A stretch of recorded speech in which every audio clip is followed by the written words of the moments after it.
Buningdan 13 yil burungi 5-iyunda yuz bergan Xitoyning Sharqi Turkistondagi terror siyosatining tipik namoyandasi bo'lgan 5-iyun Urumchi qatlamini xotirlash munosabati bilan Turkiya va dunyoning har qaysi joylarida zo'r ko'lamli namoyish o'tkazildi.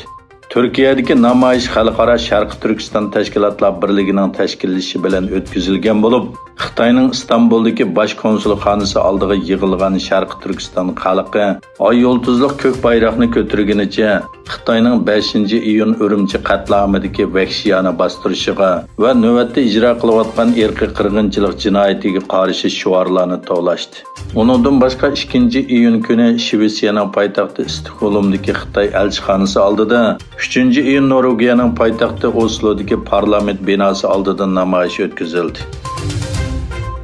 Amerika prezidenti Joe Bidenning Xitoyning import qilingan mahsulotlardan elinadigan ba'zi qo'shimcha bojni amaldan qoldirganligi o'tirg'i qo'yildi.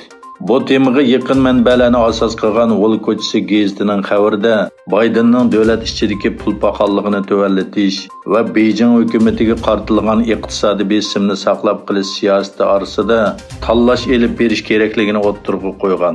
Yana bir tarafdan Amerika Moliya ministri Janet Yellen Xitoyning muavin bosh ministri Liu He bilan ko'rishganda Xitoyning adolatsiz iqtisodiy faoliyatlarga bo'lgan andisini bildirdi. Xitoyda 6-oyda butun mamlakatning o'rtacha temperaturasi 21,3 Selsiya gradusga yetgan bo'lib, bu 1961-yildan buyongi eng yuqori temperatura ekan. 6-oyning 24-kuni eng yuqori temperatura gradusi Shuchang shahrida 42,1 gradus, Dongpangda 41,6 gradus o'lchangan. Yana bir tarafdan Xitoyning janubida Chafay Tayping bo'rini keltirib chiqargan qattiq yomg'ir kelkun ofatlarga sabab bo'lmoqda.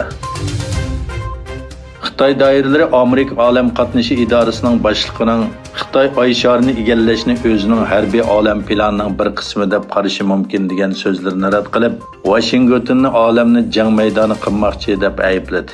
Amerika olam qatnashi idorasining boshqaruvchisi Bill Nelson Germaniya Bild gazetining ziyoratini qabul qilganda Xitoyning oy sharini qo'lga keltirishga urinayotganligini va dunyoning buningdan faqat bo'lish kerakligini aytgan edi.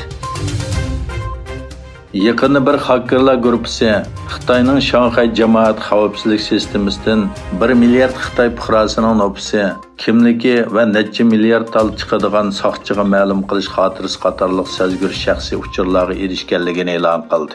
Hujjatlarning sig'imi 23 gigabayt keladigan bo'lib, hafta oxirida ijtimoiy taratqularda tarqalishga boshlagan bu sonliq ma'lumotlarning setilish bahosi $200,000 chiqqan.